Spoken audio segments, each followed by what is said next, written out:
The date was July 15th, 2022, when I had purchased my first ever watch at the ripe age of 18. I was broke, I didn't think anything much of it, but that eventually spiraled into an addiction that forever changed the course of my life. Being the age of 18, I was naive. I had no worries in the world, and I was just barely figuring everything out as I was becoming a man. I took a lot of care in regards to aesthetics and how I portrayed myself as a person, and I saw a lot of common themes when it came to the idea of manhood. One side consisted of cars, combat sports, joining the military, blue collar jobs, etc. The other side consisted of being a finance bro or just revolving around the idea of the old money aesthetic. I naturally gravitated towards the old money aesthetic while maintaining a balance of the masculine traits as well. There's just something about being capable of being dangerous but maintaining a calm and collected demeanor. Now, where did I start? I started with suits. Suits to me are so versatile in the world of aesthetics. You can dress up for business-related ventures or dress down for a sophisticated casual look. The only thing I despise, which is my personal opinion, don't get offended, are people who style blazers with t-shirts that are not even mock necks, just plain t-shirts. You're in the middle ground of being semi-formal and casual, and I just don't think it works that way. Just pick a category. You either go casual, semi-formal, or formal, okay? Just make up your mind.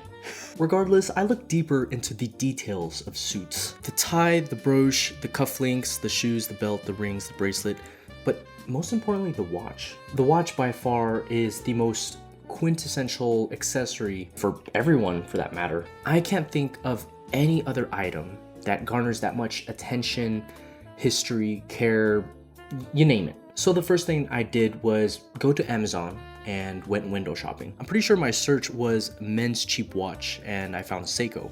Actually multiple Seikos, but nothing caught my eye like the S&K 355.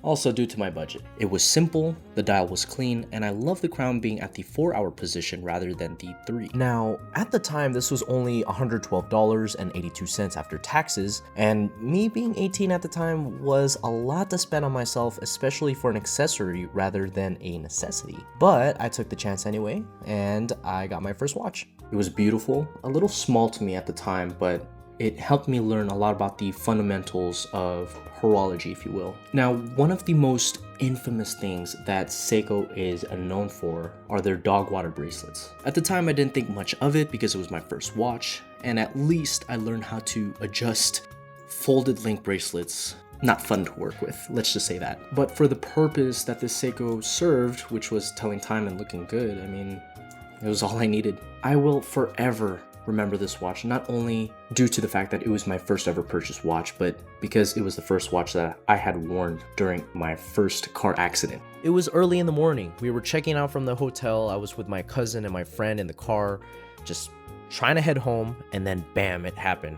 Not necessarily the most rainbows and sunshines type of story, but it serves significance because it is a reminder that I am still here today. I actually sold this watch because I didn't even want to think about that event.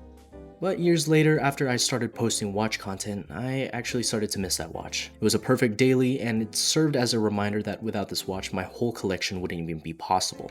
So of course, I had to keep it, as it served sentimental purposes. Nowadays, I wear this watch paired with a Jubilee style bracelet. The OG is nice, don't get me wrong, but you know how Seikos are with their bracelets. I also like pairing it with a leather band if I want to go for a more classic look. Surprisingly, I use this watch for casual wear, despite its very dressy appearance, and it's due to the size coming at 37mm wide, which makes this perfect for me as a daily driver. And it's still got enough weight to feel hefty, but not too much where I notice something is on my wrist the whole day. Pair this with the Jubilee style bracelet, and it just warps around the wrist so eloquently that it almost feels natural.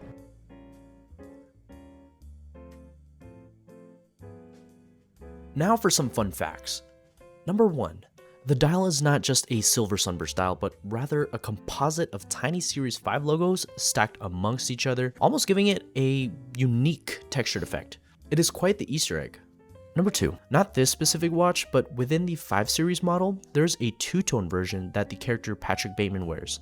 The reason why he wears a Seiko and not a Rolex is because the producers of American Psycho could not get Rolex's permission to use it in the film. Number 3. The 5 Series represents 5 core components that Seiko promises, which are an automatic movement, a day-date display at the 3-hour position, water resistance, a recessed crown at the 4-hour position, and a case plus bracelet built for durability. I truly love this watch, and to anyone who is considering getting into the world of watches, take it from me, this watch was one of the best starter watches to get a feel and not necessarily get too bombarded with decisions and finances. Thank you so much for tuning into this video. Whether you are an avid collector or someone who is beginning to collect watches, let me know your personal take or stories about your Seiko timepieces.